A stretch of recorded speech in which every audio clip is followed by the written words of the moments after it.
So now we'll talk about the questions in practice. So first, you guys will do it, all right? Take a piece of paper, take pens too, and paper to take notes, and you will be answering the questions just like we did in the reading.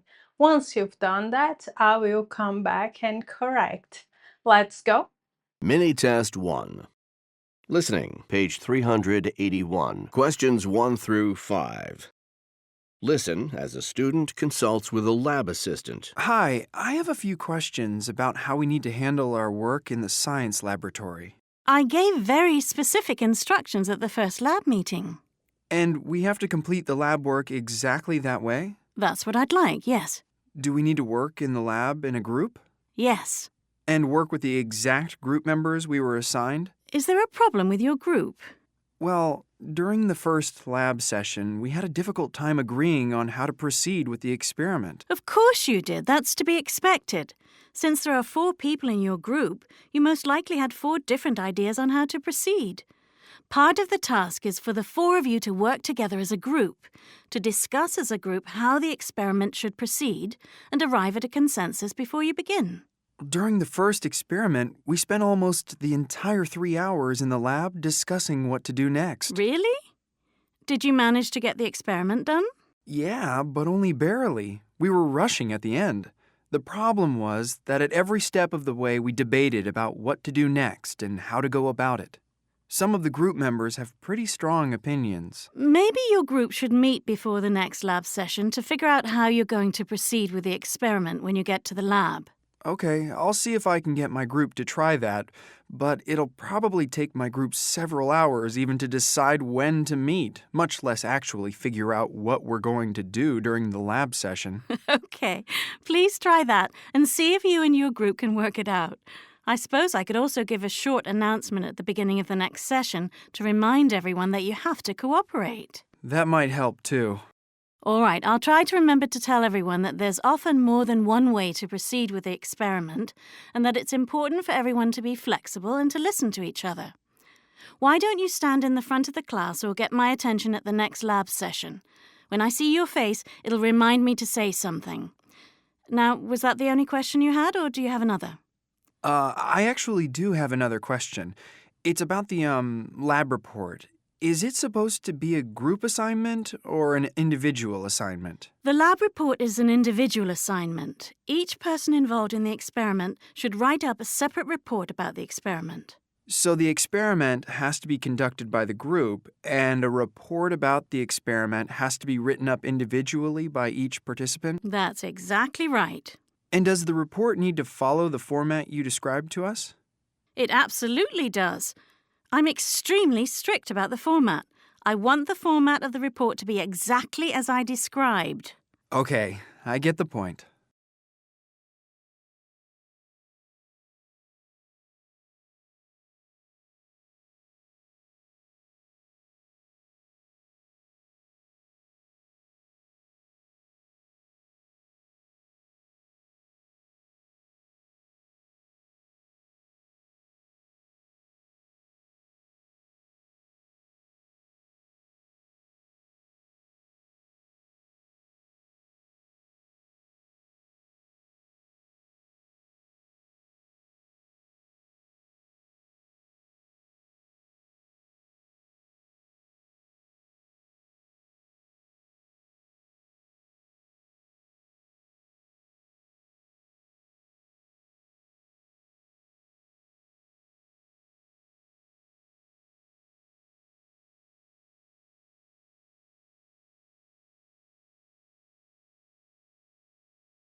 Okay, now let's go to the corrections of this exercise of the conversation. We will have the lecture afterwards. Let's get it started. Question 1. Why does the student go to see the lab assistant? So why is a objective question, right? The reasoning, that's a main point question. And the answer here would be A, to discuss two issues related to the science lab. So what are the two issues the student went there to discuss? The group assignment and the lab report. And he states this in the beginning of the conversation, but throughout the whole conversation, you notice that this is basically what they are talking about. So as I mentioned, you have to check the beginning and also check the repeated ideas throughout the conversation. Okay, so to discuss why he did not do a good job, no, they don't talk about this. To find out what he must do to complete the lab report, this is incomplete, okay, because that's not the only reason why he went there. To talk about the members of the science group lab, that's true. However, that's not the reason, okay? That's not why he went there. So it is wrong, okay? So the correct option here would be A.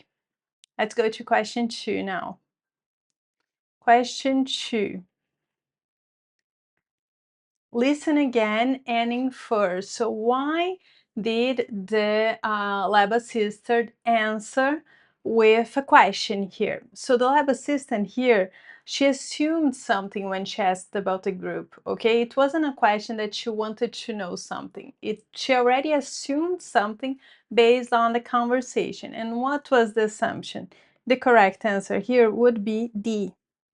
She has made an assumption about the group from the student's questions, because the student was saying that he was having trouble with his group and he was asking questions that made her assume, and then the question was to check her understanding of the relationship between members in this group.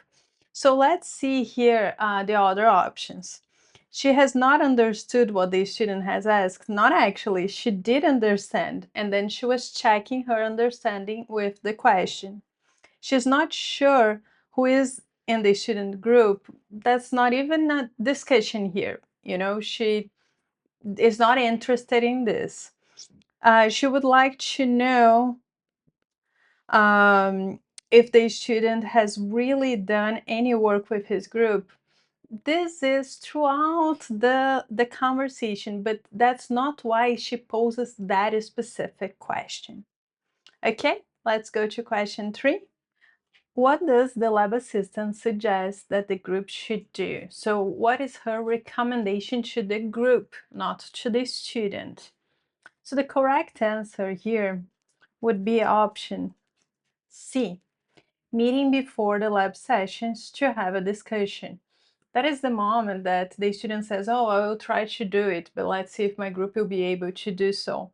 So her recommendation is not to work individually in the science lab. This is her recommendation to the lab report, but not to the group, okay?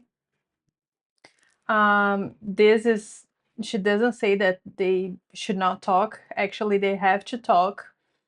And spending more time during the lab session, no, this one is a tricky one because it's not during, it's before. Okay, so that's why taking notes of details is so important. Question 4. Listen again to part of the passage, then answer the question. How does the student seem to feel about this group? So this part, he is unhappy with his group, right? You can understand that he doesn't think that the group is very effective. They're talking about the time the student is there. So they are discussing exactly how effective the group is, especially in regards to organizing and getting together in the same time, right? So the answer here would be letter B. He feels that his group is not able to get things done effectively. All right. So that's why he says, oh, if I can get my group to get together. So he's saying that the group is not very efficient here. And finally, question number 5. What does the lab assistant say about the lab report? This one is a tricky question because we've been talking about the group work for a long time, but then they changed to the lab report. And the lab report, the lab assistant says very quickly that it's an individual work. So from the options we have here, the only one that implies this would be letter D. The report must be prepared in a very specific way. In the end, she says she's very strict about it. So you have to follow the way she expects from the lab report. So all the other here are incorrect because they're assuming it is made by a group, but it is not. It is supposed to be individual.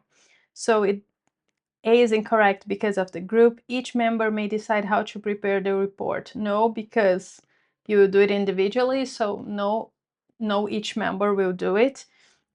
Each individual must write a part of the report. No, they have to write the whole report individually. Now let's go to the lecture. Take your piece of paper, your pencil, take notes, and then take notes of the answers I will correct in the end. Let's go. Page 382. Questions 6 through 11. Listen to a lecture in an American literature class. Continuing our discussion of different genres of American literature, today we'll be discussing historical fiction. Historical fiction is a kind of fiction that tries to portray a certain time period or historical event while adding to or altering the facts to create a storyline. Often, the historical event is told through the eyes of a fictional character, and sometimes the historical facts are altered to improve the storyline. Now, we should distinguish here from general fiction as well as the genre of alternate history. With both of these genres, the historical events in the story are significantly altered. With non-historical fiction, the events may be totally invented or take place in an alternate reality, as with science fiction. With alternate history, in contrast, the events take place in this reality, but some historical events have been altered. That is, the stories may be about actual historical people and events, but what happens in the stories does not correspond to actual historical facts. With historical fiction, every effort is made by the writer to be accurate about actual historical events, and often the author conducts a fair amount of research to be as accurate as possible. The big difference here is that the main characters are often invented, and motivations and feelings of the characters, including the historical persons, are often dramatized.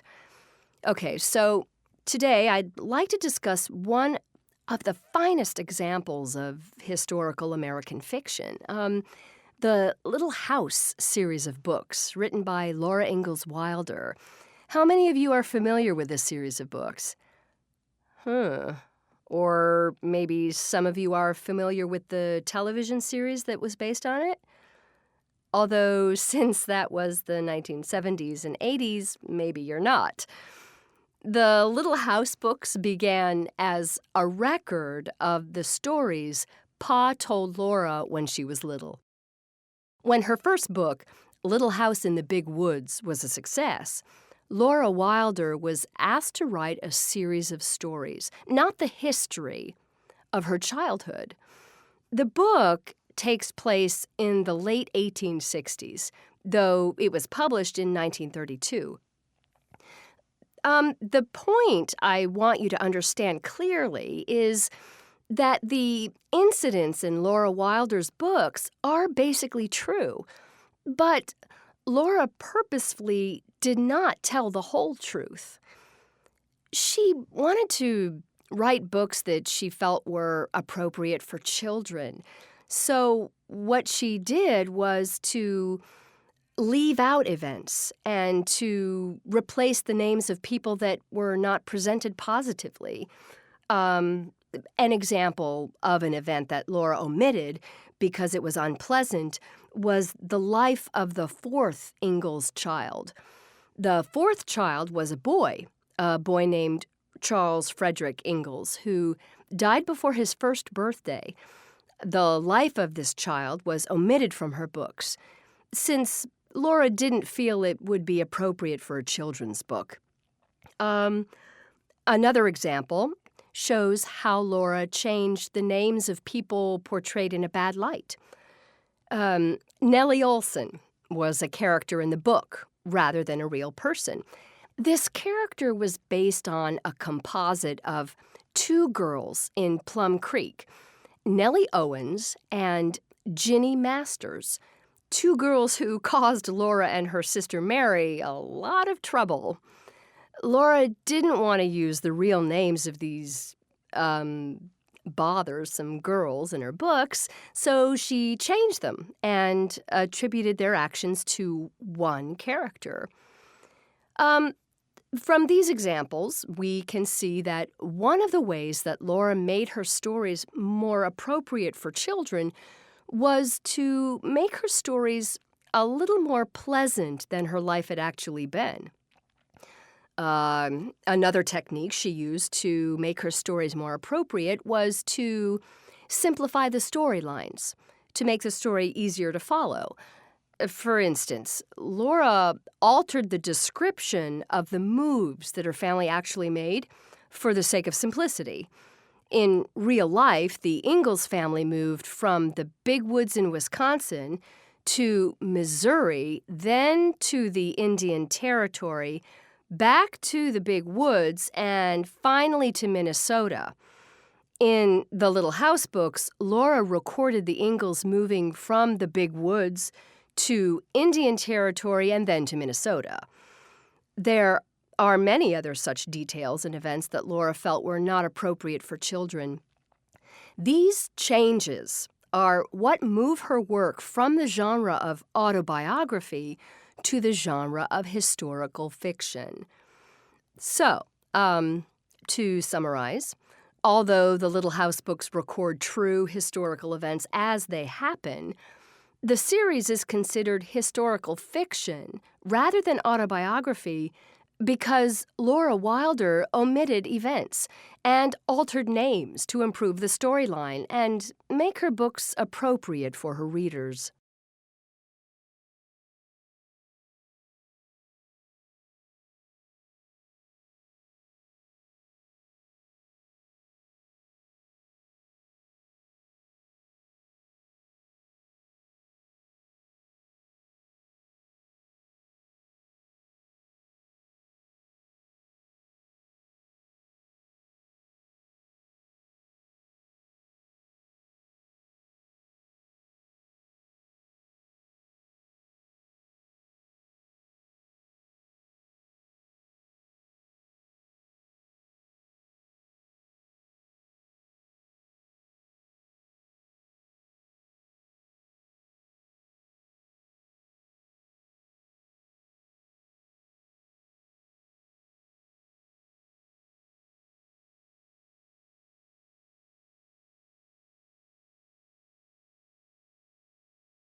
Okay, so now let's go to the correction to the exercises of the lecture. Let's go. Question 6. Listen again to part of the passage, then answer the questions. Why does the professor begin the lecture that way that you guys heard?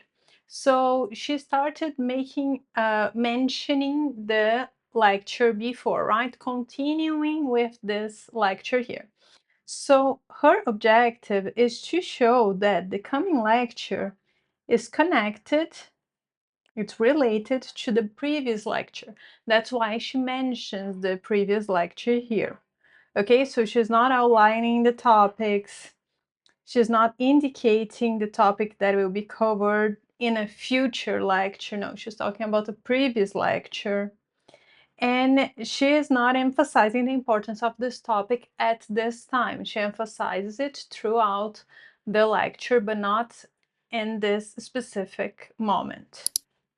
Okay, all right, so let's go to question 7.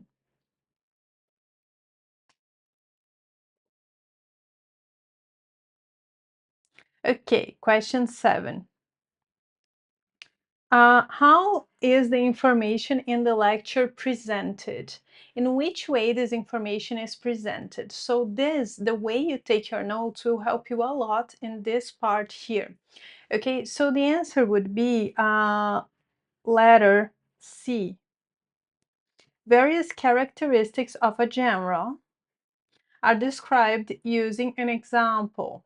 So she's talking about a genre and she's using a book to describe each characteristic of this literature genre, right? If it's historical fiction here, and she's using the book to describe it, and she's describing the book. So she's not talking about two different genres, she's talking only about one. She makes a comparison, but this is minimal, you know, a detail. There's examples of one genre. No, it's just only one example. The book, right? Events in the life of the author are outlined chronologically. That's completely incorrect, because here she's not talking about the author. She's talking about the book that is based on the author's lives. But her main focus here in the lecture is to talk about the specific genre. And what is the genre? Historical fiction. Letter C. Okay, she says this right in the first thing. That's why I always tell you guys to put like a title to the lecture, because if you put it, write down a title, what is this lecture covering? You got this right in the beginning of the lecture.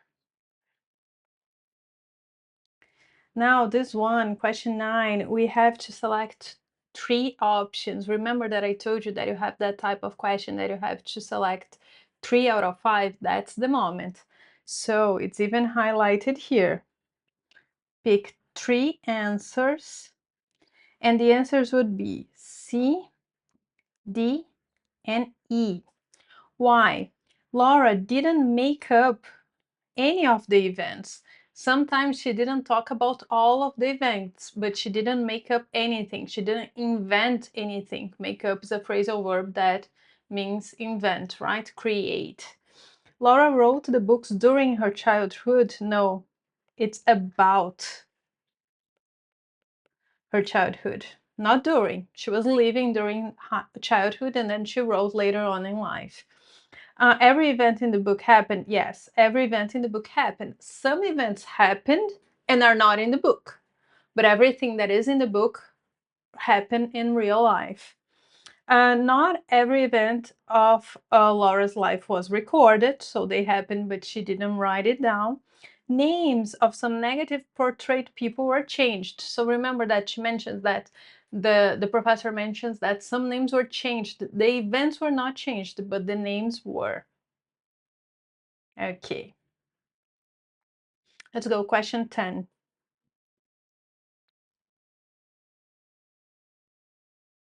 What event did Laura omit from her books? And the option here is D, the birth and death of her brother. She doesn't put this information on her book. Everything else here is in the book, okay? The fact that she moved, a problem she had, and her father storylines. Now let's go to the last question, which is the table. Remember, I told you would have a table to put the information, or here you would click on it like an X. All right, so let's see here. Can these conclusions be drawn from the lecture? So here it's an inference question, right? So we are inferring from the lecture what? So here you have to say, if it's true, yes. If it is not, no, right? So let's go. Historical fiction is not always accurate. Correct, yes. It's not 100% accurate. Historical fiction is usually autobiographic. No, because it can be about a biography of somebody else's, not necessarily autobiographic. So it's not necessarily about the author. Wilder's fiction was more pleasant than her actual life. Yes, because as we saw in the other questions here, she omitted dramatic moments of her life. For example, the birth and death of a brother. So that's why it was a little bit happier in a sense, especially because it was for a specific audience here. And finally, most of Wilder's life was too unpleasant for a children's story. No, only some parts that she omitted. So since the audience here were children, she had to make it lighter, but her life was all right. She omitted some parts of it, but not most, okay? If we had there some, then the answer would be different. So here the answer would be yes, no, yes, no.